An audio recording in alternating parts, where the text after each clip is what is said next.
तो उसने मुझे पहला प्लान समझाया, अरे ये बिजनेस एकदम सिंपल है, जैसे मैंने तेरे को किट दी ना, तू भी किट दूसरे को देके आ जा। प्लान खत्म। आप में से कुछ लोग क्या सोचते हैं, मैं पूरा प्लान बताना सीख जाऊंगा फिर बताऊंगा।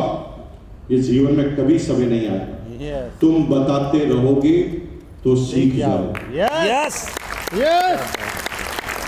नहीं सर, कहीं मैंने प्लान बताने में गलती कर दी तो भी चिंता मत करो, क्योंकि तुम जिसे प्लान बताने जा रहे हो उसने पहले प्लान देखा हुआ नहीं। गलती भी कर दोगे तो पता कैसे चलेगा? समझो मेरी बात को। इसलिए कैसी भी करो बता दो। और मेरे बॉस ने मुझे समझाना नहीं आता तो उल्टा पुल्टा ही बता, तो मुझे गुस्सा आ गया।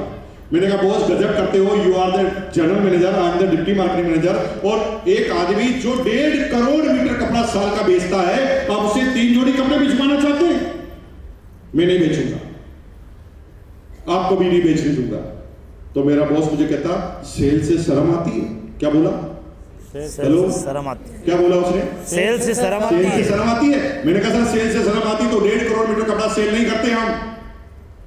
उसने कहा पागल आदमी, जो 1.5 करोड़ मीटर तेरा थोड़ी सेल हो रहा है, वो तो मालिक का सेल हो रहा है, कर तू रहा। 2 चीजें समझिए, हर व्यक्ति सेल करता है। 10 रुपए भी आपकी जेब में आते हैं तो किसी न किसी की सेल कंप्लीट होती है, इसलिए रुपए आते हैं।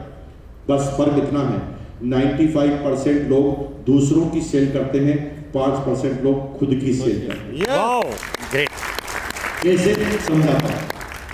मेरे बॉस ने मुझे कहा कि तू जो 1.5 करोड़ मीटर कपड़ा सेल कर रहा है वो तेरा थोड़ी सेल हो रहा है, तू कर रहा है, वो तेरा नहीं रहा, कर रहा तू है, वो तेरा नहीं रहा। तू जब कर रहा है तो प्रॉफिट मालिक का हो रहा है, और मालिक का प्रॉफिट हो रहा है, तू सेल कर रहा है तो तुझे सेल करने की री मिल रही है, सेलेरी।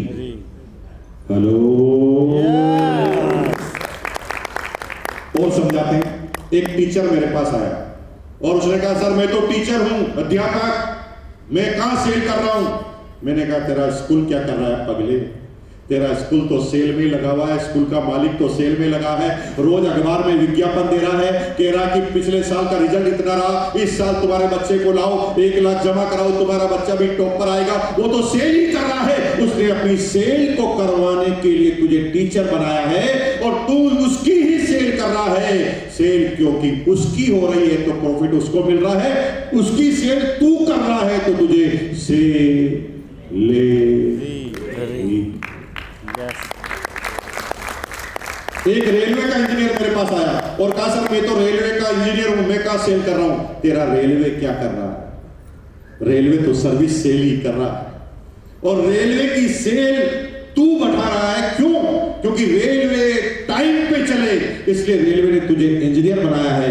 यानी हर व्यक्ति का रोल सेल अदा करने का ही होता,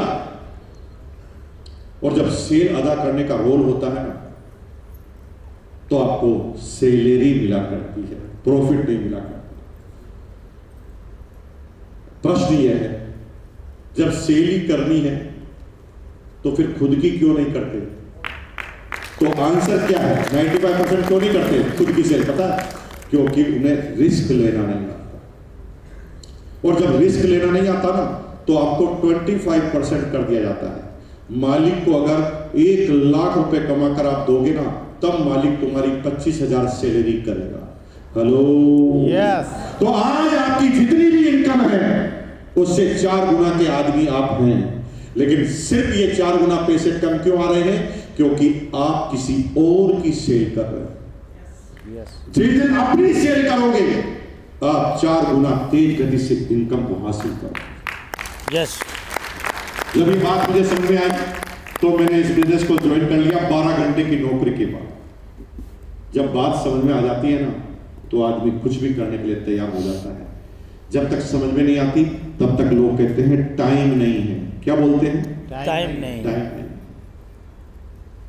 मुकेश अंबानी भी कहता है टाइम नहीं है, लेकिन जब डॉक्टर के पास जाता है और कहता सर सीने में थोड़ा रात को दर्द हो गया था, तो डॉक्टर कहता श्रीमान सही समय पे आए हैं, कभी भी प्रमोशन हो सकता था।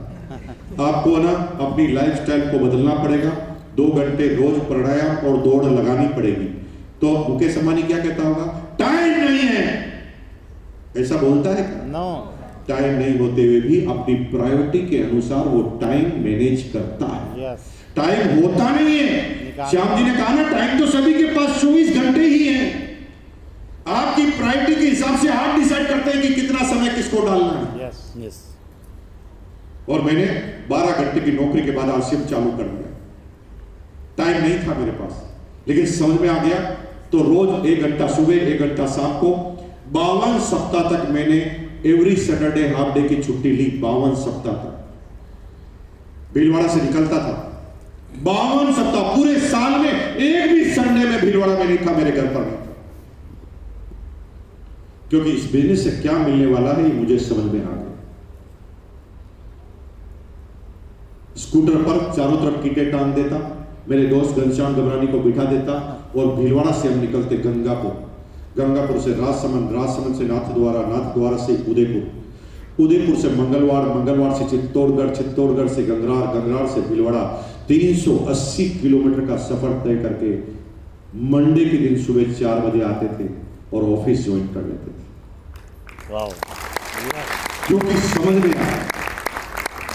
और ऐसा करने से क्या हुआ पता? चमत्कार हुआ।